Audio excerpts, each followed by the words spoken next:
Shut up and sit down.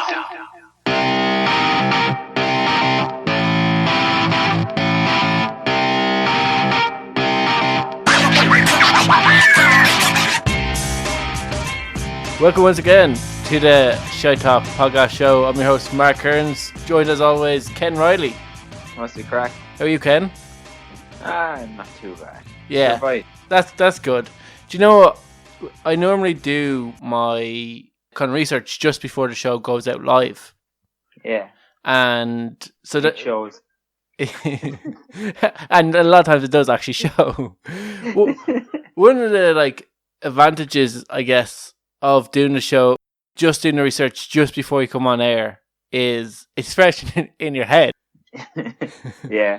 And this week this wasn't the case, because last week we got so much stories between ourselves that we got two shows. That we was like, we have enough stories for two shows. So that's what we did. We basically took, in terms of research, we took this week off in terms of doing any research. So the last time I've thought about a story for the podcast was like last Wednesday morning, when we normally, just before we normally record the show.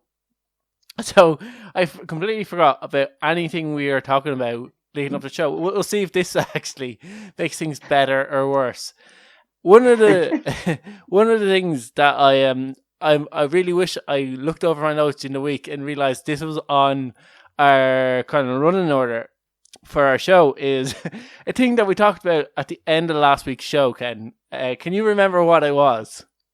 Was it Mark's Wellness Corner? Yes, it was Mark's Wellness Corner. We knew. I don't know if we decided on air or off air, but we decided sometime between just before we ended and on off air that we were going to do Mark's Wellness Corner. And for some reason, I thought it was a good idea. So we'll see how Mark's Wellness Corner goes down. Maybe it's a hit. Maybe it will be like the Idiots of the Week. Or maybe it'll go like every other segment we've ever tried. And just be abandoned. Abandoned after a week. So Mark Wellness Corner is going to come up in the show later on. We also are going to be talking about a Swedish TV channel for kids and why parents are outraged over it. A man nearly dying after popping a pimple, and we'll be talking about the triangle of death everyone has. And we're also going to be talking about a job opportunity Ken thinks suits me down to the ground, as well as driving tests as well in the show later on. So that's a jam-packed show for you. I'm not really looking forward to Mark's Wellness Corner, I have to be honest. But other than that, it's definitely a 9 out of 10 show. My favourite part of this show is Mark's Wellness Corner. I wonder why. Just to see me burn.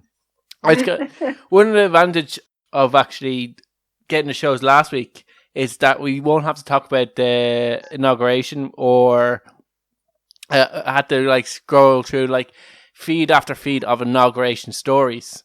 As I imagine if we were go story hunting, especially if I did a Wednesday, on Donald Trump's last day in office, as well as inauguration day for Biden, it would have been.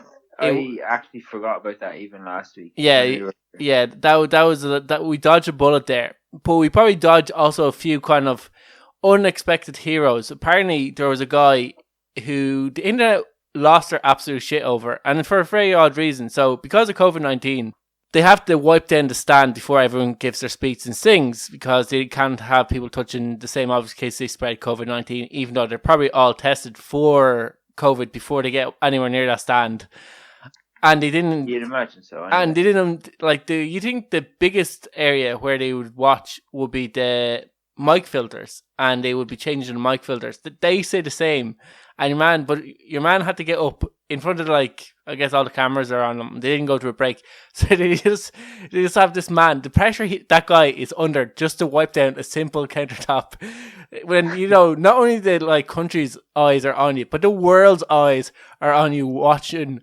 Wiping down this fucking stand. This guy before now would have went away and say I'm sure he's a consummate professional, but under the pressure of having everyone looking at it, like the pressure that he is not to drop, first of all, the wipes that like he have. I wonder if he spent like all night just practicing opening a pack of wipes, wiping down stuff, and getting another pack of wipes. There's like hundreds of wipes in his house, just like one wipe taken out of it because of that pressure. I definitely hope he did. His wife's like, what are we going to do with all these fucking packets of wipes now? What did you open all the wipes for? Yeah, exactly. But yeah, and then there was, I think the other thing people were lost their shit over was, I think it was the chase was cancelled. Yeah. And like, I didn't know about this now. Now, the chase, I don't know who shows the chase, but I just know it's on in our house constantly. I think once you go over once you hit 40, TV quiz shows are like cocaine to it. You just can't get enough of TV game shows. And anybody I talk to that, like, their parents are obsessed about the chase. And it's not their parents, it's generally their dad is obsessed about the chase. My nana is obsessed about the chase. So people are very emotionally invested about their chase. And if you don't get their chase every day, every minute in the afternoon, people get angry, and that's obviously what happened because people's chase was interrupted because of American democracy. And this isn't people in the United States, it's people in England. So they're fair pissed off that they were interrupting their chase because of American democracy or the presidential thingy that was going on. Yeah, I would be a bit of an old Chase fan. Would you know? Yeah. You're approaching the like mid-30s. Like it you starts. You can't say a good old Chase. Do you know what? When it's on, it's watchable. Like it's that show that like you can have on, and people won't complain that's on. That like it is all right. Like it's entertaining, but I just can't see why it's this popular. I can't understand why it's this popular. People just love like TV quiz shows. Oh yeah, that is true. Like if you look through the years of Who Wants to Be a Millionaire, I used to be addicted to Are You Smarter Than a 10-Year-Old? I used to be on it like after it went off prime time, off like 9:00.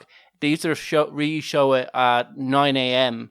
And there's a time where like I don't know, maybe I was just in work late. Like it was on around the same time I'd get up. Every morning I'd watch Are You Smarter Than a 10-Year-Old for a good solid month. So people in glass houses probably shouldn't throw stones. Yeah, I was never a fan of Are You Smarter Than a 10-Year-Old, but I used to love Who Wants to Be a Millionaire. What's that other one? The Weakest Link.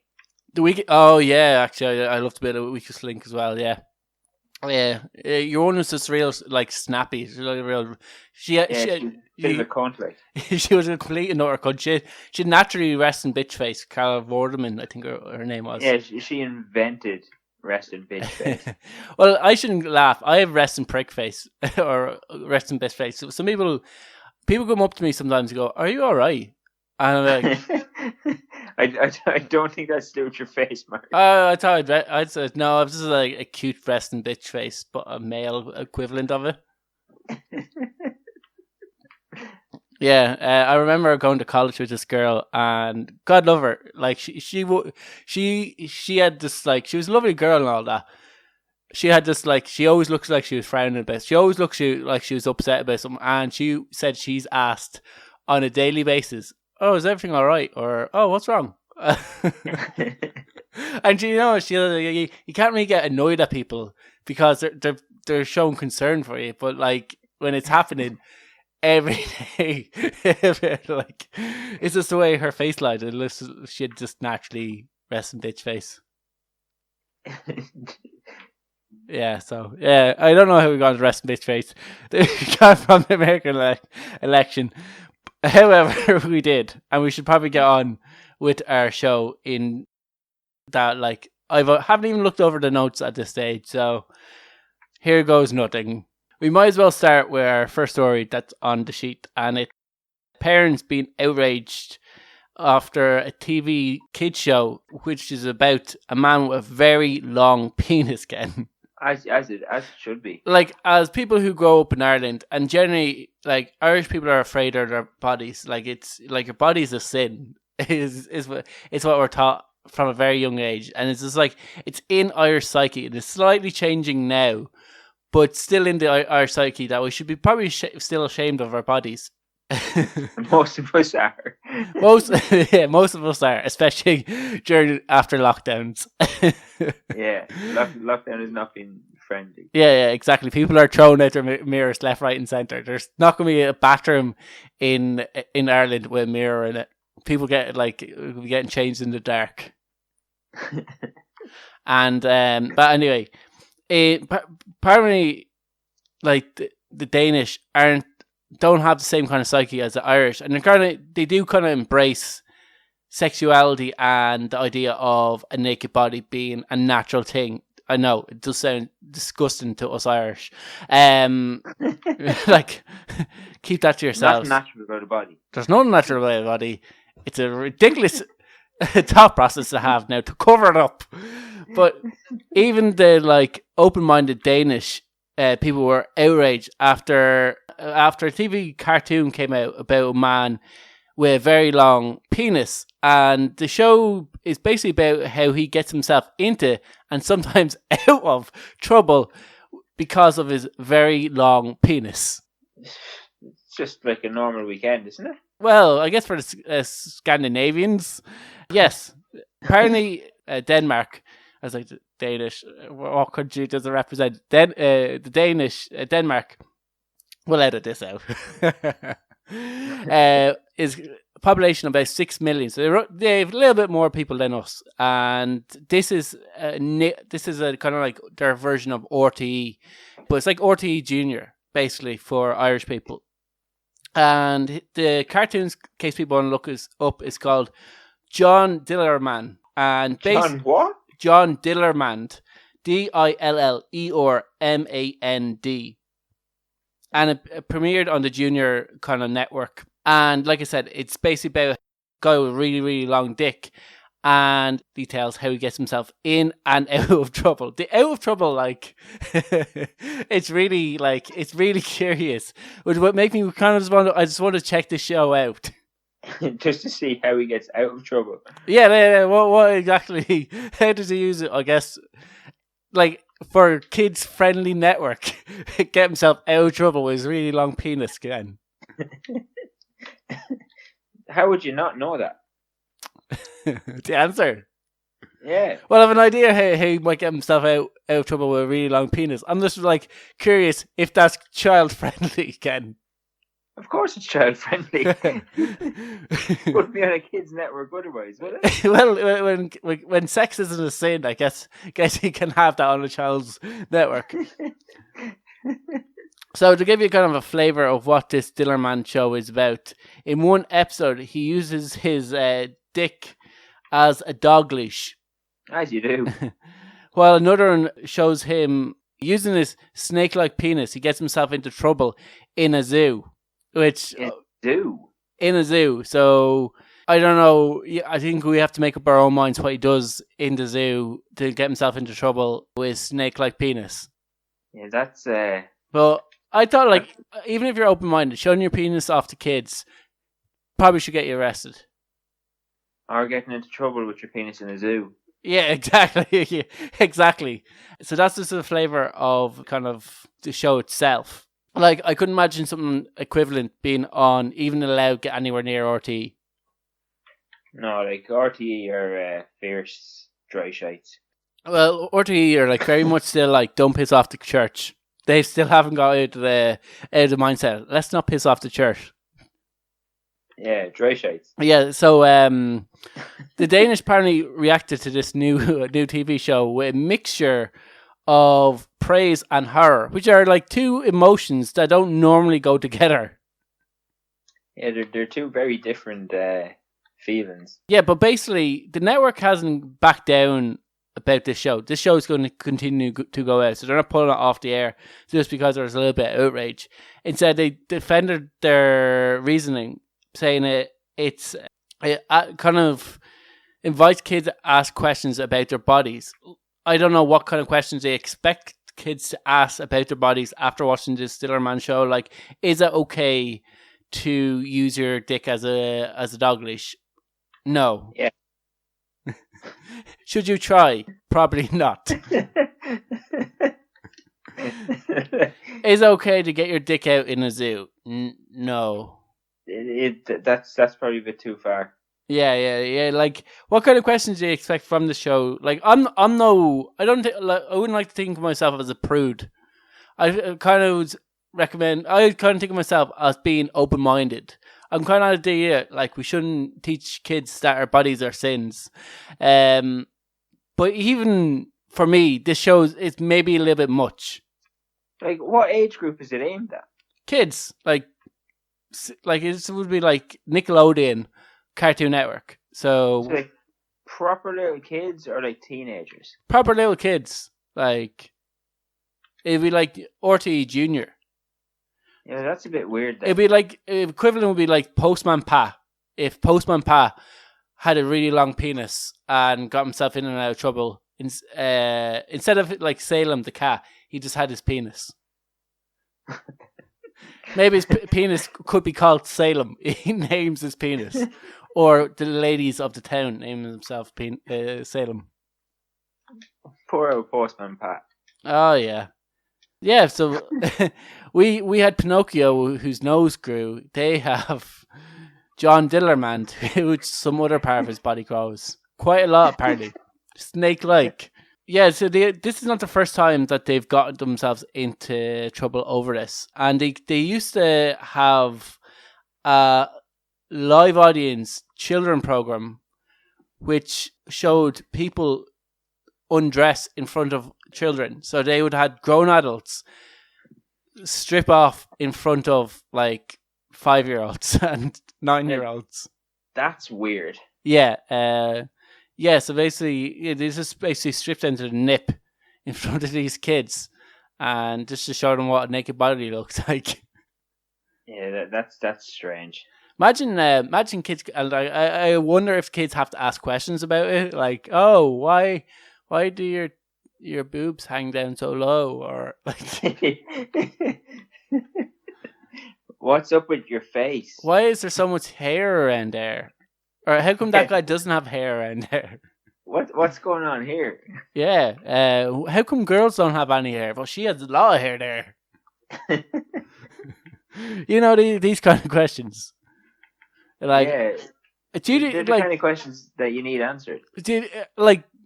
Would you be open-minded about this? Would you be thinking like, oh, fair enough, kids should learn about the naked body? Or do you think there's a time and place to teach kids about their bodies?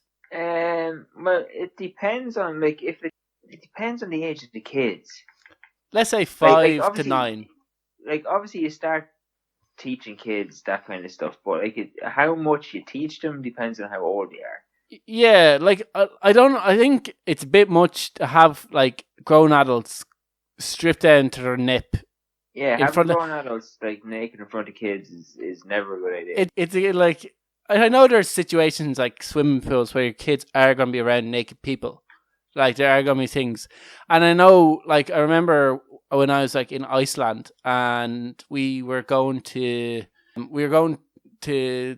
where's the hot water place? The Blue Lagoon. Blue Lagoon, but there's another, it wasn't Blue Lagoon, there's another one as well. A lesser popular one.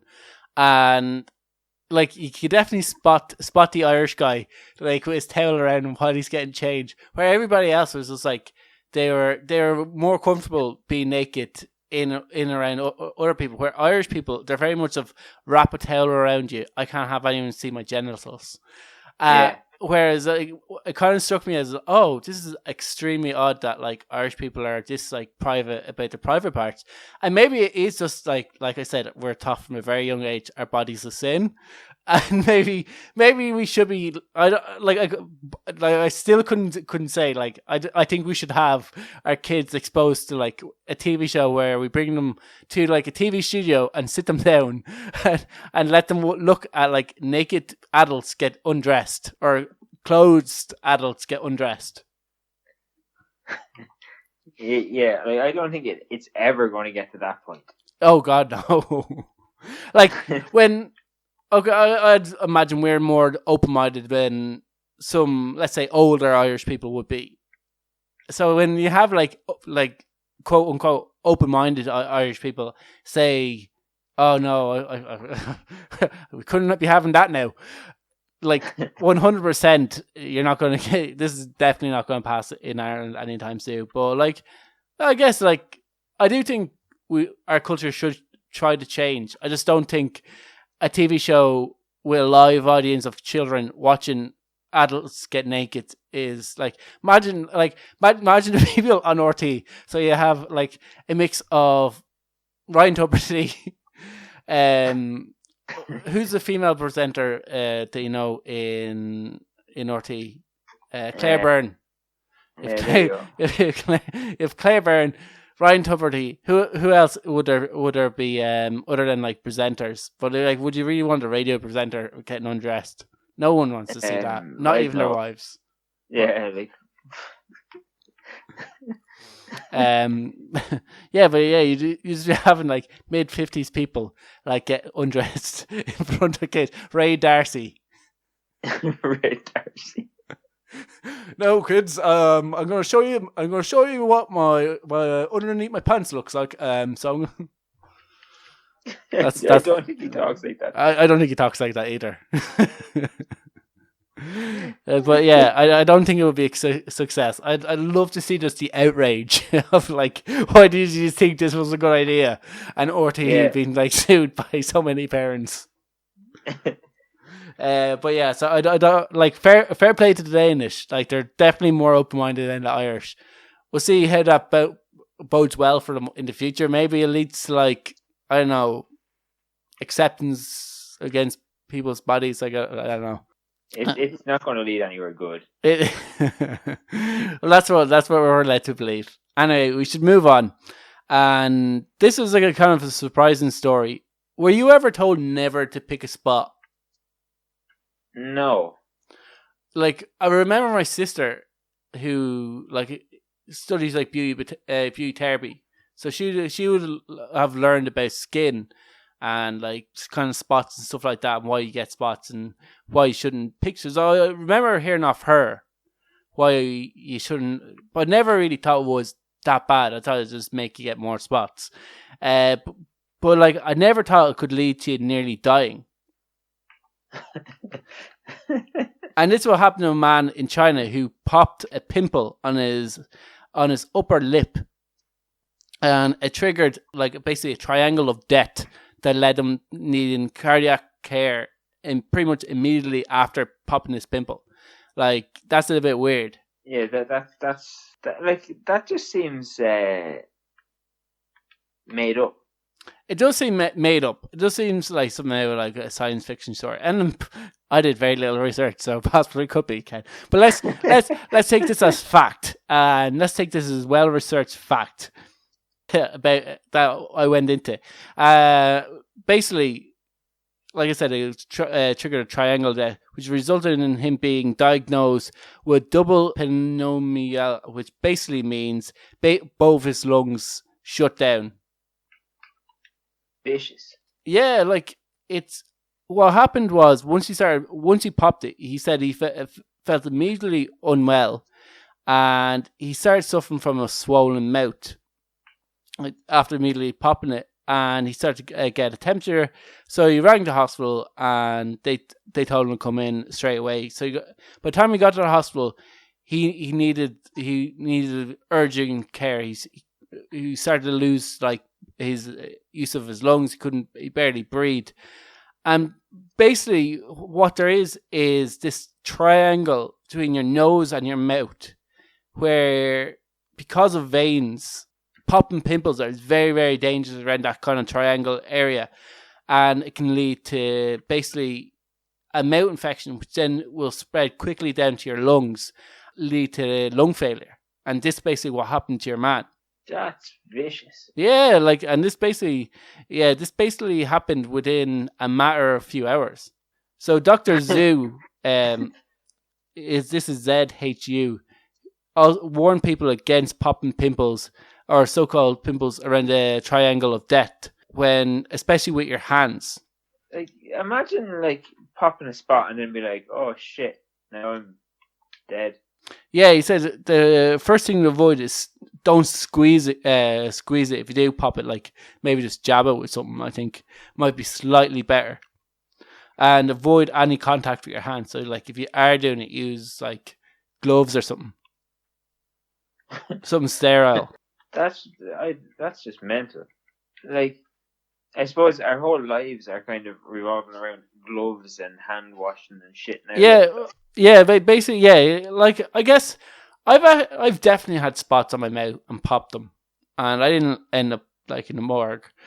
But I guess he said like if they start to become painful or irritable, go to your doctor. So if you get a spot around your face, what you're meant to do is not pop it. It's what you're meant to do is basically get checked out by a doctor, and they'll take care of it. But like I couldn't, like, if I had a spot that was sore, I'd definitely pop it. I'd be like, fuck that thing, bye. Yeah, me too. Like, I don't think I've ever like gone to the doctor and said I have a spot. Yeah, imagine going to paying 60 quid to have a spot removed. Yeah, he said if the skin around the spot comes red or swollen or painful, go to your doctor straight away. And he said the reason the triangle of death basically exists is so dangerous. It's because the veins in the region lead straight to your brain. Jesus. And sinuses. And so basically, I don't know if that interrupts blood flow to your brain and or sinuses, but that leads basically to the knock-on effect of the triangle of death. The triangle of death. That's just like, you wouldn't think that either, like that you're, some veins around your face go straight to your brain. Touch them and you're dead. Oh yeah, like, yeah, exactly. Like if you like squeeze like a part of it, it can cause like death. That's just crazy. Yeah, like, did you suffer a lot with spots when you were a kid? No. I did. I have very greasy skin. If I eat too much sugar stuff, I'll still get spots. I didn't like really get spots at all as a kid. Yeah, like I used to feel really bad for people with severe acne, like who had like their face covered in spots. But like, lucky enough, that wasn't me. Wasn't that bad. I just got the odd one here and there. But yeah, like I never got I never really got them at all. Like, I get them sometimes, the odd one, like, but I wouldn't like. The way you see some kids and they're like fucking destroyed with them. Yeah. Like I just think it's mad. It's like something that small though. I couldn't get over how like something that small could like cause you a hair life. Like you pop it in. Somebody listen to our show now is going to get a spot on their face and they're like, oh, I'm fucking not popping that. Or else they will pop it. And they'll imagine they did. They're like, oh shit, should have really listened to the Shite Talk podcast show. If I had to listen to that podcast.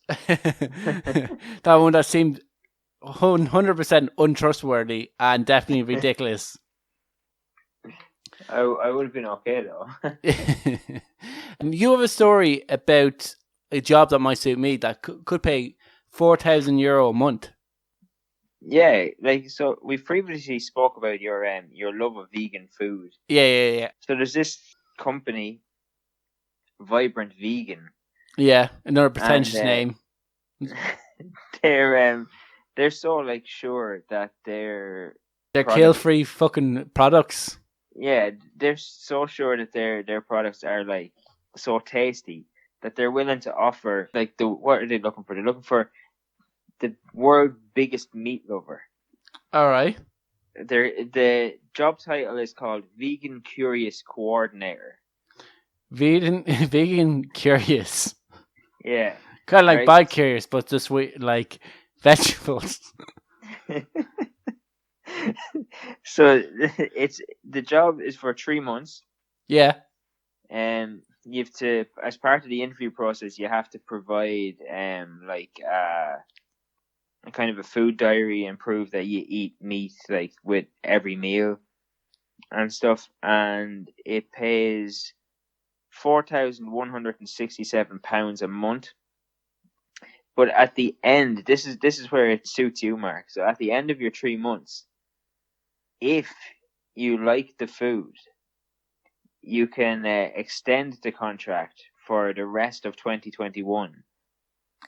But like, wouldn't the contract be like? So I imagine that if you are a massive meat eater, like they said, you're having meat every meal of the day. Like, I don't think I'd have meat every meal of the day. I have porridge in the morning. I'm not getting up having like a fry, and like I'd probably have 3 out of 4 of my 3 out of 4 of my meals would probably have some form of meat in it, but like wouldn't be all. I'd say, like, you'd probably get away with having your porridge. Yeah, but like what I imagine this is they want you to go full vegan for this month, and then or this for 3 months. They're gonna pay you. You just have to post every day, like a review of each meal that you eat. But like it can be 100% honest. Like you can say that you hate it, and they're still gonna pay you. Yeah, but then after 3 months, they're like, "See ya." Yeah, well, after 3 months, it's not up to them. It's up to you whether you want to extend the contract. Yeah, but like then you'd have to, like, for a full year, you'd have to eat vegan. Yeah, but to make it easier on you, right? They actually provide you with a nutritionist and a chef. Yeah, see, like I'd be interested. I'd be interested in people making me food. All right, that always has my interest. Like $4,000 a month is nice. Like I would definitely try being a vegan if someone was going to give me $4,000 a month.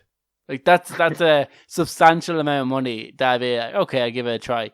Yeah, but like I would be open minded about trying. Like there's some vegan dishes that I like. Like I think the vegan casserole was pretty good and stuff like that. There are a few vegan dishes that like I've had before and oh yeah, they've just had like a bit of meat or a bit of chicken. It's been really nice. I don't think that's called liking it, Mark. Well, like it tasted all right. You're like, oh, this is nice. This just needs a little bit of chicken. Flavor of something needs to die on this plate, and it can be greatly improved. Could you yourself? Would you be able to hack it for 3 months? You think for $4,000? No, because my main obstacle is that I don't eat vegetables. Yeah, but like they could get like. I'm sure they can tailor a nutritionist. Like you said, they're going to get a nutritionist. So they mightn't give you vegetables. They might give you just like grains and tofu style projects. Do you eat tofu? I've never tried it. All right. It doesn't really have a taste. It does have a weird slimy texture. It's just like, it doesn't feel right. It's just like, you look at it and like in curries and stuff like that, you go, oh, it looks like chicken. And then you bite into it and you're like, oh, what? Like, it doesn't have a taste, but it just feels weird. Because you're expecting chicken and you're like, this has a weird texture. It's weird texture. It's the same reason I can't eat avocados. I don't mind avocado to taste. It's just, it feels weird in my mouth. Yeah, I don't think I'd like avocados. I don't like the smell of them. No, just make guacamole. That's the trick. If you want to get yourself liking avocados, just make guacamole every time you want to eat avocados. Just like learn how to like a really quick guacamole recipe and just like whip it up every time, because like guacamole is savage. Yeah, I don't know. Like I'd say you'd like guacamole now. Have you ever had like nachos? And you always get guacamole with that. Yeah, see, I don't like shit like that. Well, nachos. Yeah. All right. All right. Fair enough. Like, I'm very fussy with what I eat. Like, I just wonder how these people make sure, like, you could make up the meal and just fuck it in the bin. Everyone going, yeah, I didn't really like it for 3 months, and then after 3 months, you're usually like, yeah, it was shit. I didn't really like it. And just been eat your meat as well. You could have your meat and get your money too. Like, I think that's more up my street. Going, yeah, I'll continue doing this. Yeah, like there's nothing really saying that you can't do that. Yeah, I imagine that like what they're expecting them for, they're probably, if they want you to advertise this on social media, I imagine like they probably don't want influencer level of fans, but they want someone who will with a certain following to try this out. Like if they want you to post this on, other than making sure that you're actually trying out the food for them, they're looking for a little bit of advertisement as well. And like, I think they'll look at people's how much people post things and realize I fucking post barely anything. Yeah, fuck this person. Fuck this person. His last post was a year ago. Yeah, he's not even active. Yeah, exactly. So imagine if that. I'd say that probably does come down to it. But I like for $4,000 a month. So for 12 grand, I'd go vegan for 3 months. And I'd be a pretty like I said, I've given out about vegans quite a lot. It'd be an easy $4,000. Yeah, but like, do you think you'd be able to have like? Because I think I'd definitely there'd be definitely ways that I'd be able to eat vegan and like like the dishes. Like there's I'd probably just eat a lot of pasta and rice dishes and with like beans and stuff like that, with like kidney beans and chickpeas. Like that's I think if I was a vegan, what I'd do is just make a lot of chickpeas and like kidney bean dishes with like tomatoes and stuff like that. Yeah, see, I wouldn't do anything like that. No, you wouldn't have to even no. Want my shepherd's pie. like I eat very, very little. Like you have a very limited diet. Yeah, your diet consists of junk food, meat. Yeah, like basically the only vegetable that I eat is like a bit of potato. Potato. That's about it. Like I'm surprised you haven't got scurvy yet. It's very hard to get scurvy. Yeah, I guess so. It's not, you also have to be probably out of sunlight for a while. Isn't I don't really go outside too much. Yeah, I'm surprised you haven't got scurvy. To be honest with you. It's just that little bit of potatoes that's like getting you by. Like. Yeah, I like my diet is absolutely terrible. Yeah, you should probably just take a multivitamin. Yeah, I don't do that either though. Couldn't be arsed. Fuck that, like. I have a salad every day. I'll be a little bit opposite, but I like to have meat with my salad. Yes, yeah, fuck that. But once you get into the habit of it, like you end up liking it after a while. You convince yourself that's nice. Yeah, but I'm just not arsed. Like I'm too long in the tooth now to start. I would just stop. You're 2 years older than me. Convincing myself that I like things I don't like. All right, so if the people, what's the company's name? We should give them a shout out, I guess, since we're talking about them. Give who a shout? The vegan company, Vegan for Life, or something like that. Is it? There's some. It was something there. Hang on. You said it was pretentious anyway. Vibrant vegan.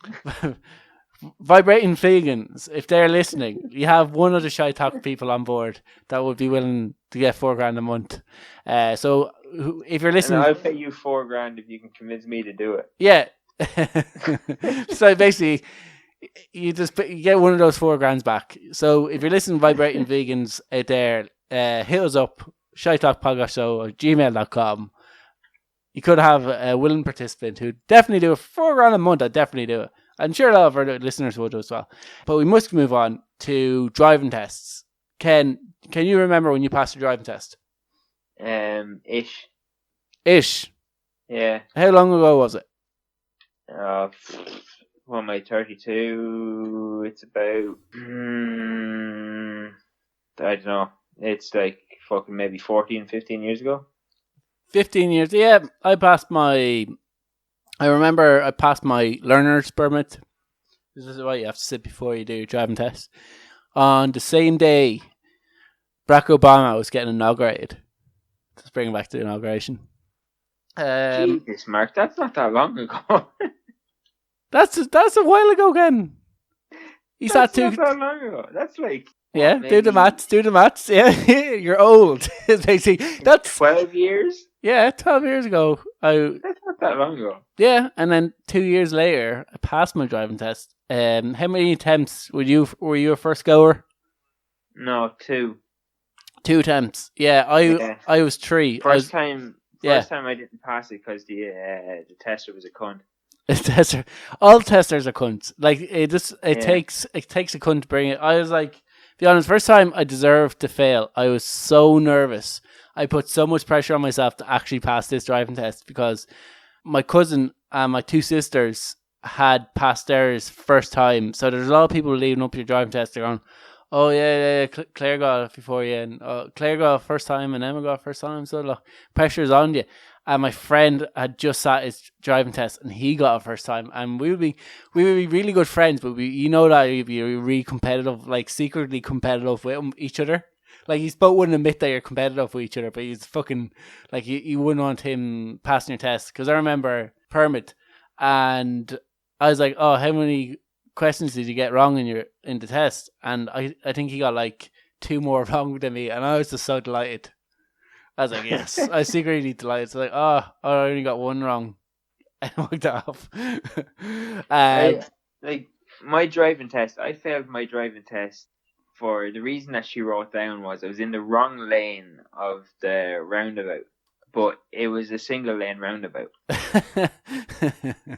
Well, was your position wrong on it, or like? No, either way, it was a 1 lane roundabout. She said you're in the wrong lane. Wrong lane. Yeah, do you know what? Sometimes they have to have a certain amount of fails, and it must be was it early in the testing day? Oh, I can't even remember. Yeah. Be honest with you, I was way too nervous. Like, by the time I got into the car, I was so nervous. You know that reverse around the corner? Yeah. When my knee kept hitting off the steering wheel because I was shaking so much. Like, I was a complete mess. I had built myself up too much. Like, I was so nervous to pass this thing first time that, like, I completely psyched myself out. And yeah, like, I just fucking, like, I just was I think I was turning right, and somebody flashed me to go on to take the turn because they're stopped in traffic, and I took my hand off the steering wheel of the wave to say thanks, which is what, like, everybody would do. Like, I'm pretty sure if he was on his way home, somebody did that. He did the same thing. He'd, like, take his hand off, wave it. But during a test, you shouldn't be doing that. So, like, I think I got, like, a pink mark for, like, also, like, take my hands off the steering wheel to wave at a person. But anyway, yeah, it just didn't go in well. I was just too nervous going into it. It was a mess. And then next time, your man was a cunt. He failed me for not moving off the lights quick enough. Which, in your test, you have to look over every corner that you can possibly look over twice, as well as check all your mirrors before you move off, or else they'll fucking mark you down. So, like, I thought that was a little bit scabby to, like, said, oh yeah, like, you're moving off a little bit too slow. So, like, if you were, like, at lights, a person wouldn't be able to get out behind you because you're too slow moving off. So I'm not going to pass you. And I was like, you're a cunt. I was like, what? I'm in a test. Of course I'm fucking cautious. Yeah, like, I passed. The second test I did, I passed, but I should have failed. Oh yeah, really? What happened? I did the second test I did in Newbridge, and we were coming down by, like, Whitewater. Yeah. And he told me to turn right, and when I turned right, there was, like, a line of traffic. So I was, like, halfway across the road, stuck in, like, oncoming traffic, and the lights went red. Oh yeah, but, like, that can happen to anybody. I know, if you can see the junction. But, like, I was, like, completely blocking traffic. Like, no cars could move in any direction. Yeah. And he said to me afterwards, he's like, I should have failed you for that, but I'm not going to. Yeah. What's the sound of him? Yeah, like, I think it was a female tester when I passed. So I just think maybe female testers are, like, a little bit more nicer. But at that stage, I was just like, I didn't care anywhere. I didn't do any driving test leading up to. I was like, I don't care. I have a permit and I've never been stopped in my life. It's just as good as a driving license. So I was just like, who cares if I don't pass it this time? I'll get it a time after that. So I was like, I think that's the kind of attitude that you need to go into it. Like, you just kind of don't care, and just like obviously if you're going for a test, you're a little bit confident that you think you can pass. So if you just kind of don't care about it, I think it kind of works down better. So don't care about your driving test. You pass it. Yeah. It's Shite Talk's advice about passing your driving test. It's simply just don't care. But anyway, just why we're talking about this is a guy. Where is he from? This guy. This guy is from the UK, I think. So this has happened in merry old England, Scotland, or Northern Ireland or Wales. One of these countries. So like they'd have similar. Oh, he's from China. Okay. China. Okay. I was going to like, so they'd have similar enough driving laws. So this place wouldn't have similar enough driving laws to us. But anyway, so imagine after you passing your test and like you're so delighted. I remember hearing like some people when they passed their test, they cut out car when they first started it. When they could get back into their car, they cut out. Or they do something silly like jump a gear or something like that. And they're like, I can't believe it. They actually passed me. At least they didn't crash their car into like a river or lake. Yeah. So how did this happen? So this guy, he passed his driving test. And then 10 minutes later, he crashed into, like, he drove off a bridge and straight into a river. And the reason he drove off the bridge and into the river was that he was texting basically everybody that he knew, telling them that he passed the driving test. So yeah, we are in the age of social media, and we have to tell, as soon as something happens to us, we must tell the world. The world has to know about this. We can't keep this to ourselves. So obviously, he's a kid of his time. Takes out the phone, passed my driving test, and then what happens, basically? He just went, like, off the bridge into the river. Well, like, generally bridges have walls, barriers, and people in their way. So if a car has to hit through a lot of things before it goes off. It kind of looks like it's on, like, a pier. Yeah. Kind of like Homer Simpson. Yeah, like there's no fence or anything around it. Sure. Oh, I know some piers are concrete, but like surely you'd notice, like you catch your eye, like you're on a pier right now. You'd imagine so, but apparently not. Apparently not. And into the river he went. What did the police in China? How did they take this? What happened to the base of the kid after? It doesn't really say what happened to him after. It's like. He gave an interview to the local TV station on his way to the concentration camp, telling them that he drove off a fucking pillar into the river. Yeah, but imagine just passing your test. I imagine he's quite young and like getting out of the car and then realizing not only are the police going to have to be called to this, but my parents are going to have to be called to this situation. Like, imagine being like, oh yeah, my insurance is probably going to go down now. Oh shit, no it's not.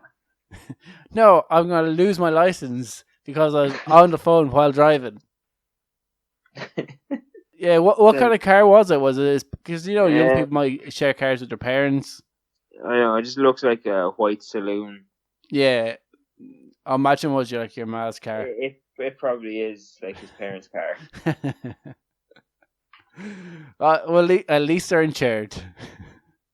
We hope. Yeah, you hope so. Yeah, but I imagine people doing. I've heard of people doing really dumb things, and I'm nearly sure there was a story a while ago in China about something similar. So I don't know if it's like something rampant about kids being on phones and being unaware of their surroundings while driving on their phone. In like that. After they pass the test, so many kids end up crashing into rivers or lakes. I'd imagine it happens a lot. I imagine it happens a lot in the US, because anytime I see any program in the US, they're on their phone. I don't think it's like in some places it isn't even a crime. Be on your phone while driving.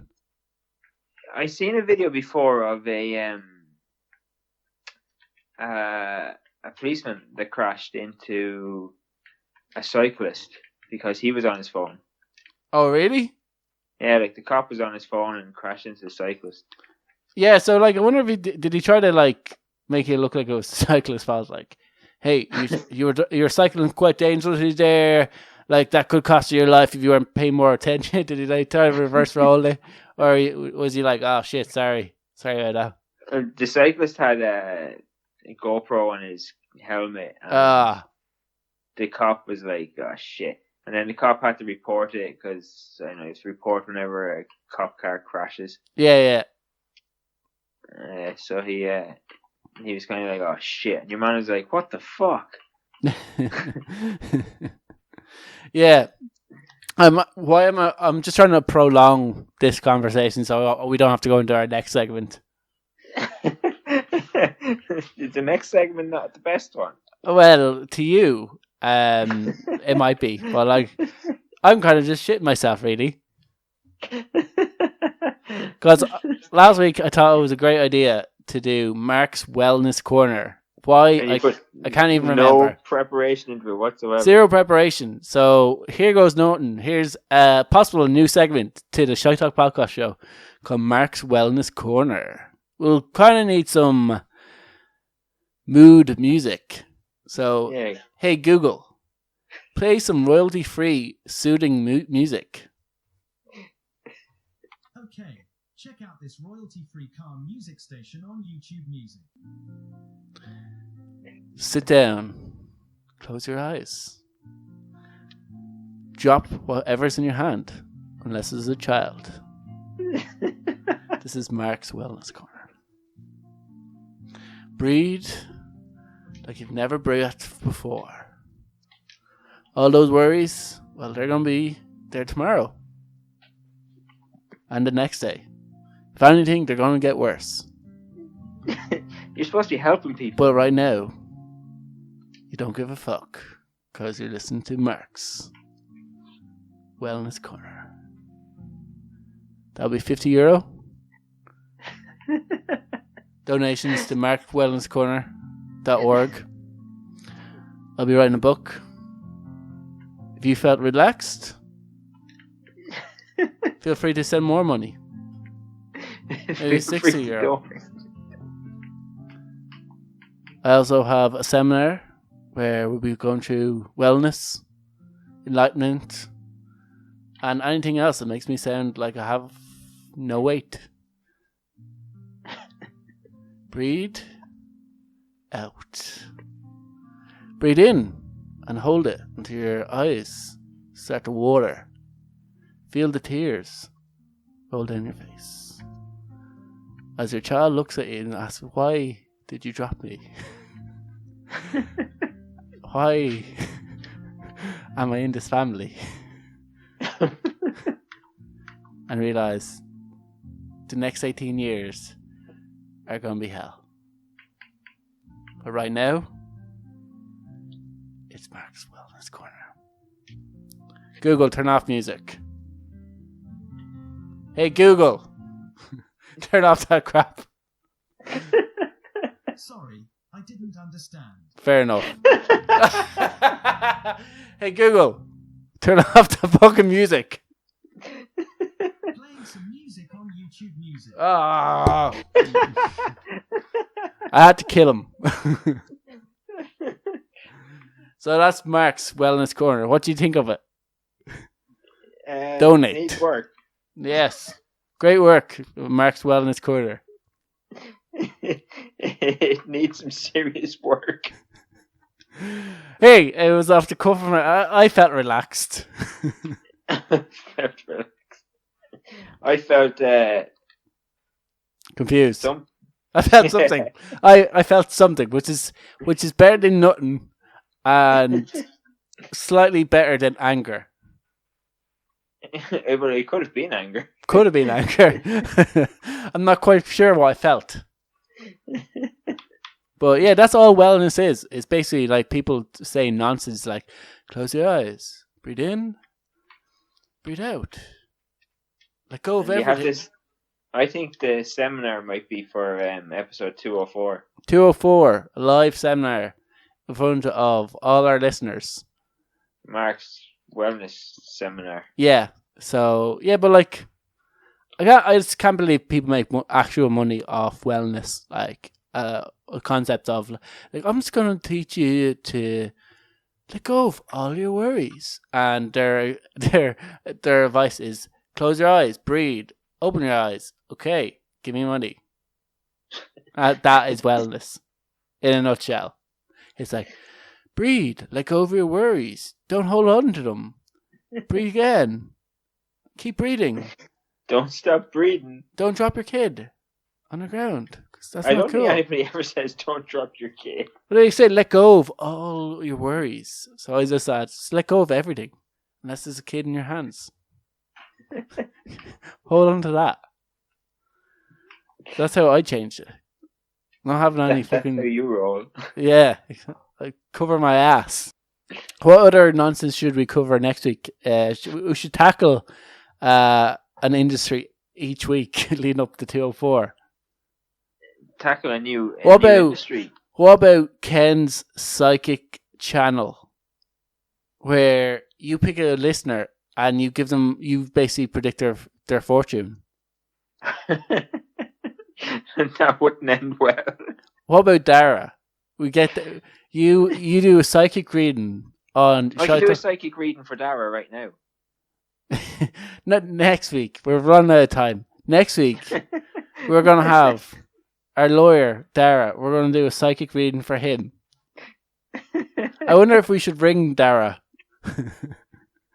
So well, we could see if Dara wants to be part of the psychic reading. Yeah, we could get Dara involved in our psychic reading next week as Ken tries to predict Dara's future.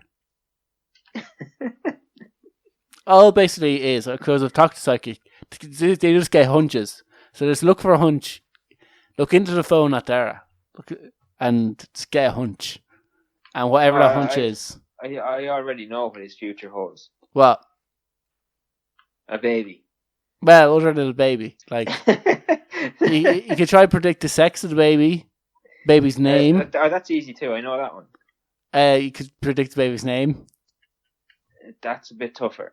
Yeah, predict the baby's name, how high the baby will grow to, and like something else that's not his baby. Because like, okay, maybe he'll get sued. Maybe he'll get sued.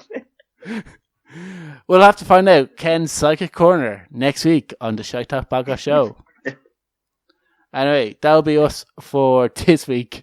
We tackled wellness. Next week we're tackling cyclists. Not cyclists. Cyclists. Psychics. We're tackling psychics next week. Maybe the week after. We'll just go around. Beat the shit out of cyclists next week. Yeah, the following week. That's lead up to 204. We're going to have Ken's psychic reading. If you want Ken also, like Dara, to give you a psychic reading, shitalk@gmail.com. shitalkpodcastshow@gmail.com. And he'll give you a psychic reading. Not live on air, but he'll give you a psychic reading at some point on air. Maybe. Definitely. Like, you just make it up. Whatever comes in your head. And who cares? Keep it vague. You're not supposed to give away the secrets on air. Okay. Yeah, so we'll leave it there. Tune in next week for Ken's Psychic Corner. Mystic Ken. Next week. Mystic Ken. Yeah, there we go. Mystic Ken. We have it.